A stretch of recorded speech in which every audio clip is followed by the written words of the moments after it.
Hello everyone. इस video में हम 5 नवंबर 2023 के इंडियन एक्सप्रेस और द हिंदू के इम्पॉर्टेंट आर्टिकल्स को एनालाइज करेंगे। शुरू करते हैं बिना किसी देरी के। पहला हमारा आर्टिकल आता है प्रधानमंत्री गरीब कल्याण अन्न योजना से रिलेटेड। जी हाँ, अब ये न्यूज़ में इसलिए रहा, इसको बेसिकली प्राइम मिनिस्टर ने, हमारे प्राइम मिनिस्टर जो श्री नरेंद्र मोदी जी हैं, उन्होंने कहा है इसको 5 साल और इसको एक्सटेंड किया जाएगा। इसमें होता क्या है, बेसिकली नाम में समझ में आ रहा है गरीब कल्याण, गरीब के कल्याण के लिए अन्न योजना। जो अन्न है, ग्रेन्स है, मतलब फ्री राशन इसमें दिया जाता है, बेसिकली उससे रिलेटेड स्कीम है। इंट्रोड्यूस की गई थी 2020 में कोविड के टाइम पे, क्योंकि हम सब जानते हैं तब हमें कितना कुछ लोगों को कितना इकोनॉमिक डिस्ट्रेस झेलना पड़ा था। उसके कारण उन्हीं को सपोर्ट देने के लिए ये वाली स्कीम लाई गई थी। ठीक है, इसमें 5 kg फ्री फूड ग्रेन्स दिए जाते हैं एलिजिबल राशन कार्ड होल्डर्स को। किसके अंतर्गत? नेशनल फूड सिक्योरिटी एक्ट जो है हमारा 2013 का, उसके अंतर्गत। अब इस वाली स्कीम में 2 तरीके के राशन कार्ड होल्डर्स जो है कवर होते हैं नेशनल फूड सिक्योरिटी के एक्ट के अंतर्गत। कौन कौन से? एक तो अंत्योदय अन्न योजना वाले और एक प्रायोरिटी हाउस होल्ड्स वाले। अंत्योदय अन्न योजना कौन से हैं? अब इसमें वो हाउस होल्ड्स आते हैं जिनको 35 kg फूड ग्रेन्स मिलता है पर मंथ। ठीक है, irrespective of number of family members, मतलब वो फ़र्क नहीं पड़ता कितने फैमिली मेम्बर्स हैं, आपको तो पर फैमिली 35 kg जो है फूड ग्रेन्स दे दिए जाएंगे। और प्रायोरिटी हाउस होल्ड्स में मेंबर्स को मिलता है, मतलब हर मेंबर को 5 kg पर मंथ जो है राशन दिया जाता है। ये इसमें कवर होते हैं। अब जो गरीब कल्याण अन्न योजना है, इसको जब NFSA national food security act से इसको जब मर्ज किया गया, उसके बाद जो है राशन एकदम फ्री में अवेलेबल होता है। इसके पहले कुछ प्राइस देनी पड़ती थी, जैसे कि 2 रुपया, 3 रुपया, 1 रुपया पर kg, लेकिन अब वो भी हटा दी गई है। इम्प्लीमेंटिंग एजेंसी क्या है? इम्प्लीमेंटिंग एजेंसी है department of food and public distribution, जो कि ministry of consumer affairs, food and public distribution के अंतर्गत आती है। ठीक है, ये थी न्यूज़ हमारी गरीब कल्याण अन्न योजना से रिलेटेड। इसको 5 साल और बढ़ाया गया है, जो कि बढ़िया बात है। अब बढ़ते हैं आगे। Protection of women from domestic violence act 2005।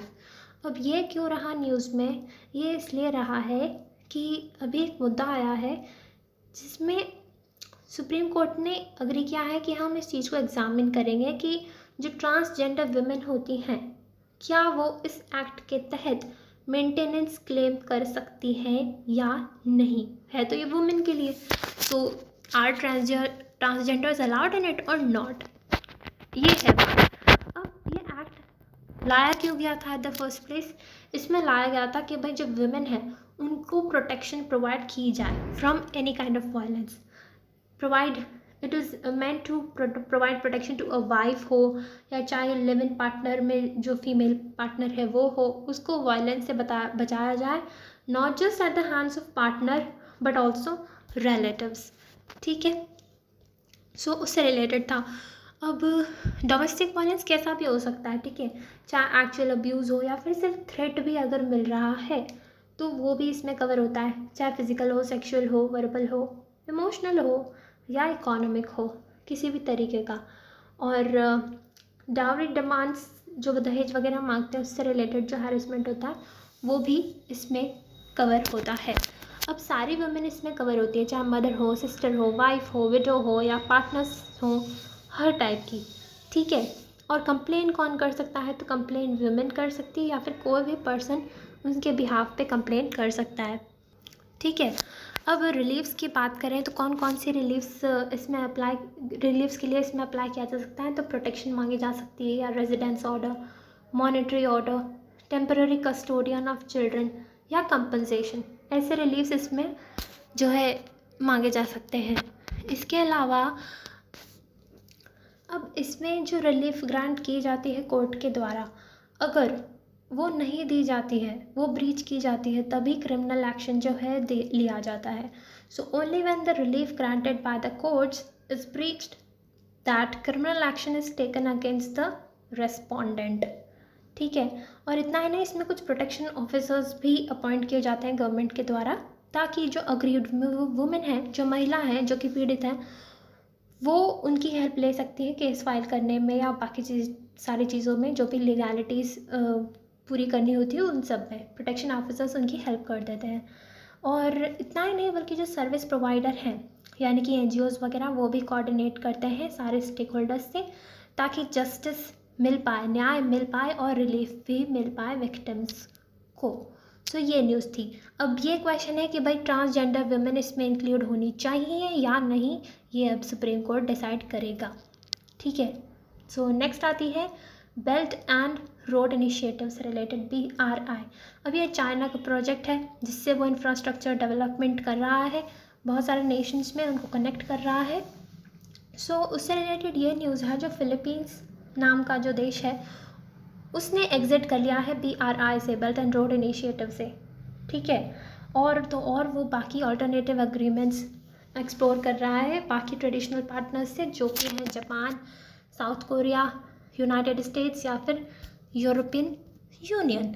ठीक है, अब भाई ये तो हो गई न्यूज़, लेकिन इसके रीजंस क्या है, क्यों फिलीपींस ने डिसाइड किया कि भाई इसे विदड्रॉ करना है। रीजंस ये हैं कि हम जानते हैं कि चाइना की आदत है हर टेरिटरी पे अपना कब्ज़ा जमाने की, अपना क्लेम डालने की। तो उसी से रिलेटेड इनके कुछ डिस्प्यूट्स चल रहे थे साउथ चाइना सी में। So there was long standing bilateral disputes over contested territories in south China sea. और तो और अभी कुछ कोलिजन हो गया था चाइनीज़ और फिलीपीन के सी वेसल्स का, सो वो भी एक मुद्दा था। इतना ही नहीं, एक US म्यूचुअल डिफेंस नाम की ट्रीटी है जिसके तहत अगर फिलीपींस की शिप पे कोई भी अटैक करता है तो US उस पर रिस्पॉन्ड कर सकता है, चाहे वो फिलीपींस के शिप्स पे करे, एयरक्राफ्ट पे करे, सोल्जर्स पे करे जो कि साउथ चाइना सी में तैनात हैं। सो ऐसे कुछ रीजंस की वजह से इन दोनों नेशंस के बीच में रिलेशंस जो थे वो डेटोरियोरेट हो रहे थे, और उसी के कारण फिलीपींस ने डिसाइड किया कि भाई दूसरी जगह एग्रीमेंट्स कर लेंगे पर यहाँ से तो हटना है हमें। ठीक है, और अब इंडिया, आप सब जानते होंगे, BRI belt and Road initiative का पार्ट नहीं है। सो फिलीपींस का ये जो डिसीजन है कि भाई इसको जो इसने डिसाइड किया है to distance itself from BRI, it aligns with India's efforts to protect its territorial integrity and sovereign rights. ठीक है, सो हमारे लिए तो बढ़िया ही है न्यूज़।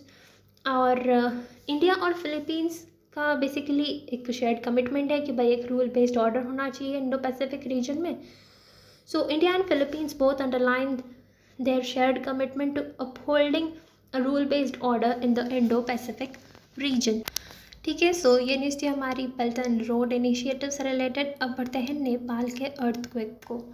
नेपाल में काफ़ी अर्थक्वेक आते हैं, कुछ टाइम पहले भी हमने पढ़ा था और अब वापस मैग्नीट्यूड 6.4 का आया है। और इसके ट्रेमर्स दिल्ली, मतलब इंडिया में भी काफ़ी फील हुए, और लास्ट मंथ भी जैसे मैंने बताया कि यहाँ पे अर्थक्वेक वाज रजिस्टर्ड।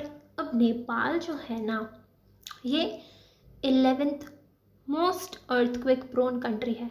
ठीक है, जो अर्थक्वेक प्रोन कंट्रीज होते हैं उसमें 11वें नंबर पे आती है। ऑल राइट, अब अर्थक्वेक्स बहुत ज़्यादा कॉमन है जैसे कि मैंने बताया। क्यों है? क्योंकि ये ना रिज पे लोकेटेड है, which is situated on the ridge where Tibetan and Indian tectonic plates meet. Tibetan और इंडियन टेक्टोनिक प्लेट्स यहाँ पे मीट करती है और उसी रिज पे जो ये लोकेटेड है। और ये हर सेंचुरी में ना ये दोनों प्लेट्स अराउंड 2-2 मीटर एक दूसरे के पास आती हैं, तो जिसकी वजह से प्रेशर क्रिएट होता है और उसी से अर्थक्वेक्स आते हैं। ठीक है, so these two plates advance 2 meters closer to one another every year, which results in pressure which is released in the form of earthquakes. So ये बात थी इसमें। नेक्स्ट बढ़ते हैं वर्ल्ड फूड इंडिया। अब ये क्या है? ये एक तरीके का इवेंट है, फूड इवेंट है बेसिकली, एक तरीके का मेगा फूड इवेंट जो कि प्राइम मिनिस्टर श्री नरेंद्र मोदी जी ने इनॉग्रेट किया न्यू दिल्ली में। ठीक है, सो अब इसका एम क्या होता है ना कि जो इंडिया है उसको शोकेस करें as a food basket of the world, कि भाई हमारे यहाँ पे क्रॉप्स का ही प्रोडक्शन नहीं बल्कि जो हमारी फूड प्रोसेसिंग इंडस्ट्री है उसमें भी काफ़ी ज़्यादा स्कोप है, तो आप इन्वेस्टमेंट लाएँ, बाकी कंपनीज़ के साथ कोलैबोरेट करें, जॉइंट वेंचर्स करें जिससे कि हमारी और ग्रोथ हो. So World Food India 2023 is a mega food event that aims to showcase India as a food basket of the world. इसमें काफ़ी सारी एग्जीबिशंस होंगी, कॉन्फ्रेंसेस होंगी, बिजनेस टू बिजनेस मीटिंग होंगी, culinary demonstrations होंगे बाय renowned शेफ्स, ठीक है, और कनेक्ट करेंगे, कोलैबोरेट करेंगे बहुत सारे एस्पेक्ट्स में फूड इंडस्ट्री से रिलेटेड, जैसे कि रिटेलिंग हो गया, processing, technology transfer, manufacturing, cold chain, logistics along the global food value chain, ठीक है, और फूड प्रोसेसिंग के पोटेंशियल पे फोकस किया गया. इतना ही नहीं, मिलेट्स जो होते हैं उनको काफ़ी ज़्यादा हाईलाइट किया गया. जैसा कि हम जानते हैं 2023 international year of millets declare किया गया है. सो मिलेट्स को भी फोकस किया गया. अब पार्टनर कंट्रीज़ में नेदरलैंड्स रही हमारी, और कंट्री इन फोकस थी जापान. बहुत सारी कंट्रीज़ में इसमें पार्टिसिपेंट्स देखे गए और इसमें काफ़ी अपॉर्चुनिटीज़ थी जिससे कि आप नेटवर्किंग कर सकते हैं, business platform for government bodies, सिर्फ गवर्नमेंट बॉडीज़ के लिए नहीं बल्कि कुछ इंडस्ट्री प्रोफेशनल्स हैं या फार्मर्स हैं, एंटरप्रेन्योर्स हैं या बाकी के स्टेक होल्डर्स हैं, वो पार्टनरशिप्स इसमें इस्टेब्लिश कर सकते हैं, इन्वेस्टमेंट अपॉर्चुनिटीज़ ढूंढ सकते हैं in the agriculture food sector. So ये था इसमें, और इसमें इतना ही था. So I hope you like it. Thank you so much. Have a nice day.